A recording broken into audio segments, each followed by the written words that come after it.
اعوذ باللہ من الشیطان الرجیم بسم اللہ الرحمن الرحیم ان الحمد للہ نحمده ونستعینه ونستغفره ونعوذ باللہ من شرور انفسنا من سیئات اعمالنا من یهدی اللہ فلا مضل له ومن یضلل فلا هادی له اشهد ان لا الہ الا اللہ وحدہ لا شریک له واشهد ان محمدا عبده ورسوله وبعد فان خیر الحدیث کتاب اللہ وخیر هدی هدی محمد صلی اللہ علیہ وسلم وشر الأمور محدثاتها وكل محدثة بدعة وكل بدعة ضلالة وكل ضلالة في النار.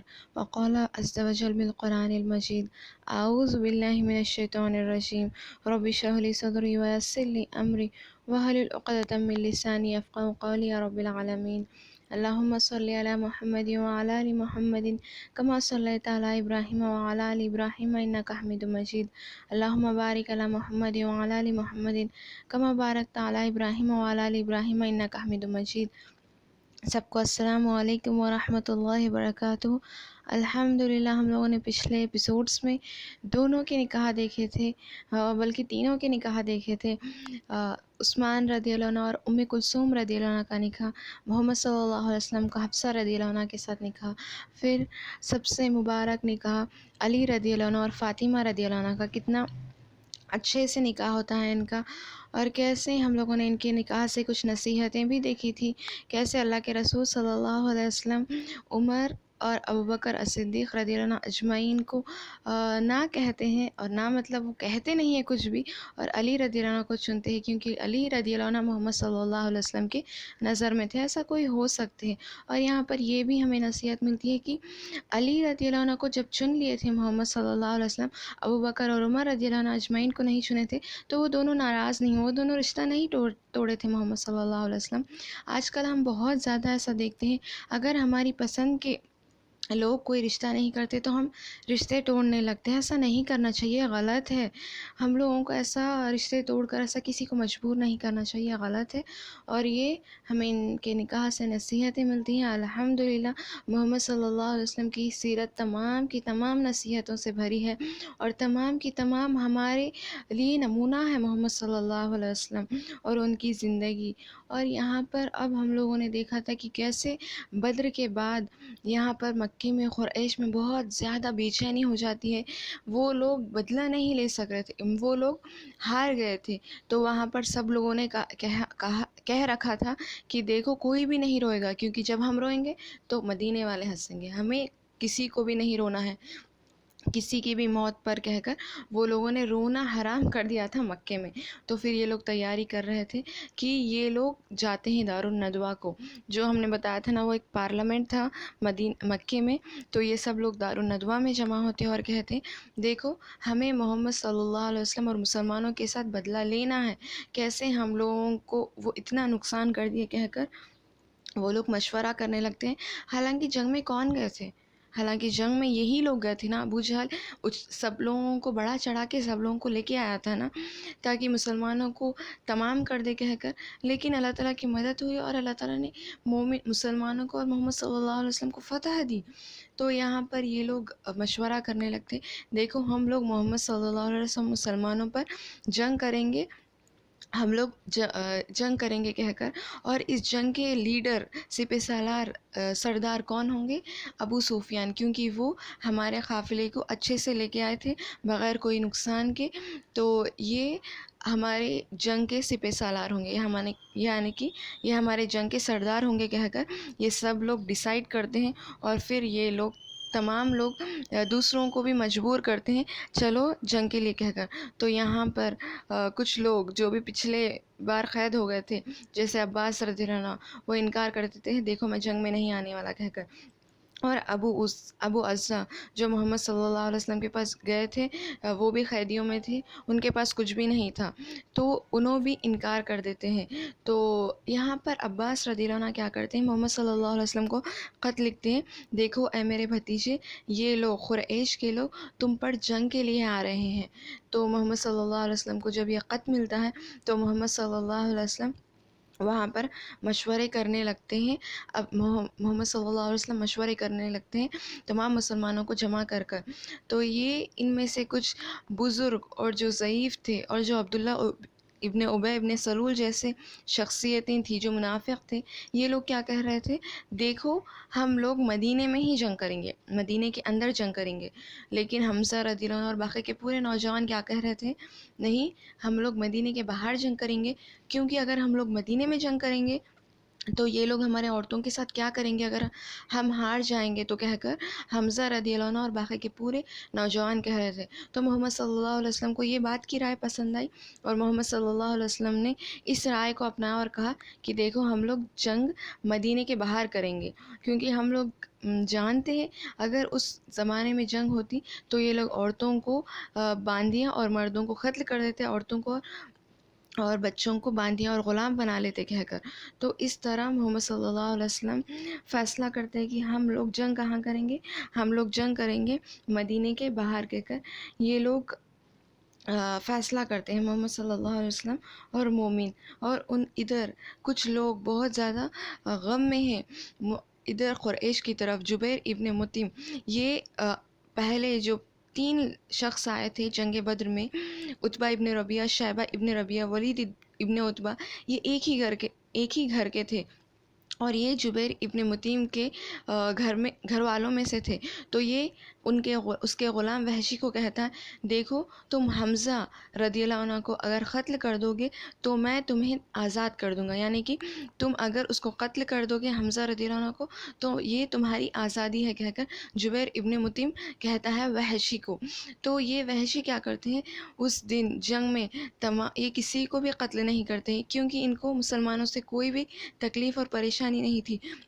یہ صرف جنگ کے میدان میں حمزہ رضی اللہ عنہ کے اوپر اپنی نظر رکھتے ہیں، کیونکہ کسی کو بھی اپنی آزادی سب سے محبوب ہوتی ہے نا، تو یہ صرف حمزہ رضی اللہ عنہ کے اوپر ہی نظر رکھتے ہیں، یہ کسی کو بھی تکلیف نہیں دیتے ہیں. پھر یہ تمام مسلمان محمد صلی اللہ علیہ وسلم یہ لوگ جنگ کے لیے نکلتے ہیں، اور محمد صلی اللہ علیہ وسلم کیا کرتے ہیں، زرہ پہن لیتے ہیں، یعنی کہ جو جنگ کے لیے اوپر سے پہنتے ہیں نا زرہ، اپنے جسم کو ڈھانکنے کے لیے وہ پہن لیتے ہیں زرہ. تو اب کچھ یہاں پر جب محمد صلی اللہ علیہ وسلم کیا کرتے ہیں جنگ کے لیے نکلتے ہیں زرہ پہن کر. جب رسول صلی اللہ علیہ وسلم زرہ پہن لیتے ہیں تو جنگ میں جانے کے لیے کچھ لوگ کہنے لگتے ہیں، اس میں جو بزرگ اور ضعیف تھے جو جنگ احد کی طرف آ رہے تھے، وہ کہنے لگتے ہیں کہ ہم لوگ واپس چلتے ہیں. تو اللہ کے رسول صلی اللہ علیہ وسلم فرماتے ہیں، جب اللہ کا رسول، اللہ کا نبی جب زرہ پہن لیتا ہے جنگ کے لیے تو وہ جب تک نہیں اترتا تب تک اللہ تعالیٰ اس کے اور اس کے دشمنوں کے بیچ فیصلہ نہ کر دے کہہ کر محمد صلی اللہ علیہ وسلم فرماتے ہیں. پھر کچھ لوگ آتے ہیں، عبداللہ بن ابی بن سلول کے کچھ لوگ اور کچھ یہودی آتے ہیں جنگ میں آنے کے لیے. تو رسول صلی اللہ علیہ وسلم پوچھتے ہیں کہ یہ لوگ کون ہیں؟ تو محمد صلی اللہ علیہ وسلم کو بتایا جاتا ہے کہ عبداللہ بن ابی بن سلول کے کچھ لوگ ہیں اور کچھ یہودی ہیں. تو رسول صلی اللہ علیہ وسلم کہتے ہیں ان کو کہو جانے کو، جنگ میں حصہ نہ لینے کو، ان کو کہو چلے جانے کو. تو محمد صلی اللہ علیہ وسلم وہ لوگوں کو بھیج دیتے ہیں. پھر محمد صلی اللہ علیہ وسلم اس جنگ کے جھنڈے مصعب بن عمیر رضی اللہ عنہ کو دیتے ہیں. پھر خزرج کا جھنڈا لبابہ ابن منذر رضی اللہ عنہ کو دیتے ہیں، اور اوس کا خجرہ اور اوس کا جھنڈا حسید بن حدیر رضی اللہ عنہ کو دیتے ہیں. اس طرح یہ لوگ جنگ کے لیے جانے لگتے ہیں، آگے بڑھنے لگتے ہیں. تو راس التنیہ میں جو مدینہ اور احد کے بیچ میں ہے، اس جگہ پہ عبداللہ بن ابی بن سلول اور اس کے ساتھ جو تھے وہ لوگ کیا کرتے ہیں، وہ لوگ جو بھی بزرگ اور ضعیف یہ رائے رکھ رہے تھے کہ ہم لوگ مدینے میں جنگ کریں گے کہہ کر، یہ لوگ کیا کرتے ہیں کہ ہم لوگ جنگ میں حصہ نہیں لیں گے، ہم لوگ واپس جا رہے ہیں کہہ کر وہ لوگ عبداللہ بن ابی بن سلول 300 لوگوں کو لے کر واپس جانے لگتا ہے. اور یہاں پر جنگ احد میں مسلمانوں کا لشکر کتنا تھا؟ 1000 کا تھا. تو یہ 300 لوگوں کو واپس لے جا رہا ہے، یعنی کہ 1/3 حصہ یہ اپنے ساتھ لے کے جا رہا تھا. تو جابر ابن عبداللہ رضی اللہ عنہ کے والد اور کچھ روایتوں میں کچھ دوسرے صحابہ کا نام بھی آتا ہے، وہ سمجھانے لگتے ہیں کہ تم لوگ کیوں جا رہے ہو، ہم لوگوں نے اللہ اور اس کے رسول سے وعدہ کیا ہے کہ ہم ان کا ساتھ دیں گے، ہم ان کی حفاظت کریں گے کہہ کر، تو تم واپس کیوں جا رہے ہو کہہ کر یہ صحابہ روکنے لگتے ہیں. تو اللہ تعالیٰ قرآن میں سورہ آل عمران میں زیادہ تر اللہ تعالیٰ تعالیٰ نے جنگ احد اور جنگ بدر کے بارے میں سورہ آل عمران میں، سورہ انفال میں بتائے ہیں، تو زیادہ تر تو آیتیں سورہ آل عمران میں ہیں۔ تو یہ صحابہ کہنے لگتے ہیں، تو جو اللہ تعالیٰ قرآن میں آیتیں نازل کرتے ہیں کہ اللہ تعالیٰ نے انہیں واپس بھیج دیا ان کے اعمال کی وجہ سے، تم لوگ کیوں جھگڑ رہے ہو؟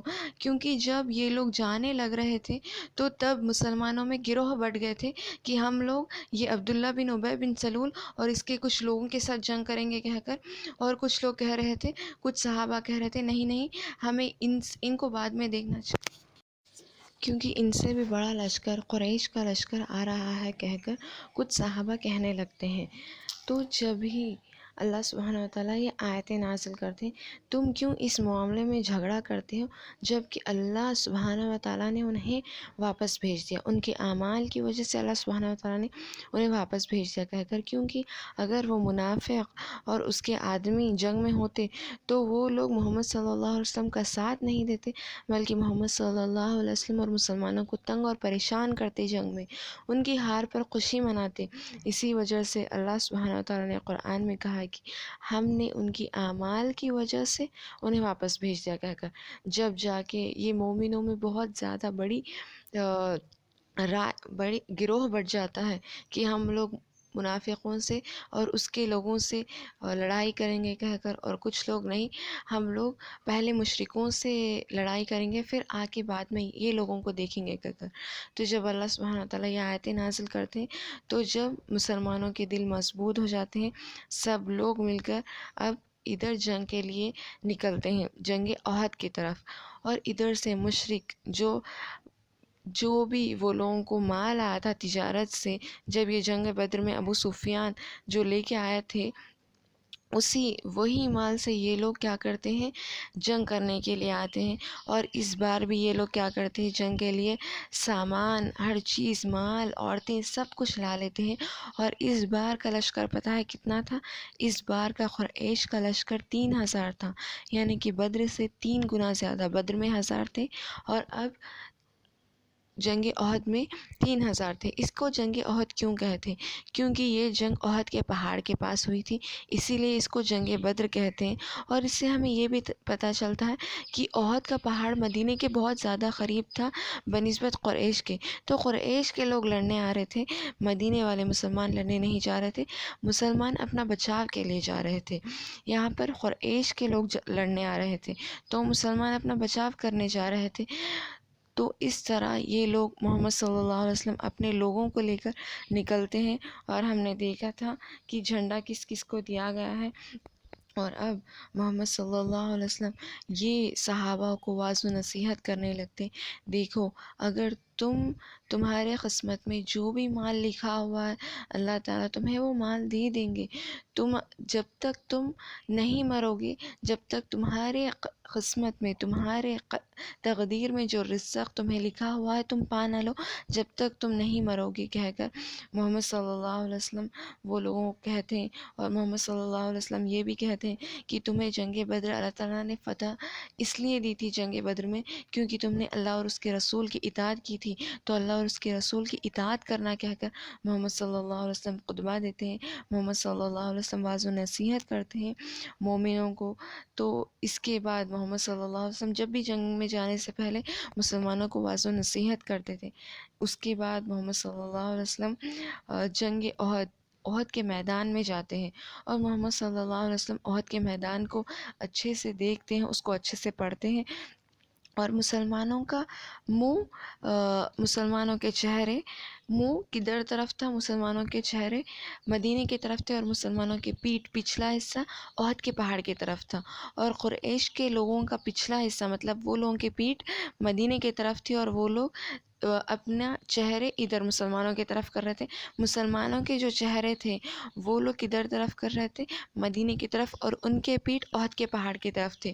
تو محمد صلی اللہ علیہ وسلم یہ غور کرتے ہیں، یہ پڑھتے ہیں احد کے پہاڑ کو، اور کہتے ہیں یہ پہاڑ کے پاس ہمارے جو پیچھے پہاڑ ہے، اس کے پیچھے تم لوگ کچھ لوگوں کو 40 سے لے کے 50 صحاباؤں کو محمد صلی اللہ علیہ وسلم چنتے ہیں، اور ان کے امیر، ان کے سردار بناتے ہیں عبداللہ ابن جبیر رضی اللہ عنہ کو، اور کہتے ہیں تم لوگ اس پہاڑی کے اوپر رہنا، کیونکہ یہ پہاڑی کے پیچھے سے کہیں مشرک لوگ ہم پر آ کر پیچھے سے حملہ نہ کر دیں، تو تم لوگ یہ پہاڑی کے اوپر ٹھہرے رہنا، اور تم لوگ جب تک نیچے مت آنا جب تک میں تمہیں بلا نہ لوں۔ اگر تم لوگ دیکھو کہ ہم لوگ جیت گئے تو بھی مت آنا، تم لوگ دیکھو کہ ہم ہار گئے تو بھی مت آنا، مال غنیمت دیکھو تو بھی مت آنا، کچھ بھی ہو جائے مت آنا جب تک میں تمہیں نیچے آنے کا حکم نہ دوں، کہہ کر محمد صلی اللہ علیہ وسلم واضح و نصیحت کرتے ہیں یہ 40 سے لے کے 50 صحابہ کو جو پہاڑی کے اوپر محمد صلی اللہ علیہ وسلم بھیج رہے تھے۔ تو جب یہ لوگوں کو واضح و نصیحت کرتے ہیں اور یہ لوگ چلے جاتے ہیں، یہ لوگ محمد صلی اللہ علیہ وسلم کے پیٹھ یہ پہاڑی کی طرف تھے، کہیں قریش کے لوگ پیچھے سے آ کر حملہ نہ کر دیں، اسی لیے محمد صلی اللہ علیہ وسلم سمجھدار تھے۔ محمد صلی اللہ علیہ وسلم اپنی سمجھداری سے، عقل مندی سے پیچھے یہ لوگوں کو رکھتے ہیں۔ اس کے بعد دو صحابوں کا واقعہ دیکھیں گے، آج کا یہیں پر ختم کریں گے۔ دو صحابہ ہوتے ہیں رافع ابن خدیج رضی اللہ عنہ، سمورہ ابن جندب رضی اللہ عنہ۔ یہ دو نوجوان ہوتے ہیں جو جنگ میں آنے کے لیے محمد صلی اللہ علیہ وسلم سے التجا کرتے ہیں، کیونکہ یہ دو نوجوان ابھی جنگ کے لیے بہت زیادہ چھوٹی عمر کے تھے، تو محمد صلی اللہ علیہ وسلم انہیں واپس بھیجنے لگتے۔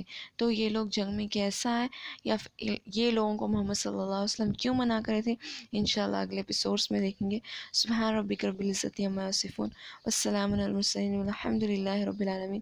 اللہ سبحانہ وتعالیٰ جب تک ہمیں زندہ رکھے، اسلام اور ایمان پہ زندہ رکھے، حسن الختام عطا کرے۔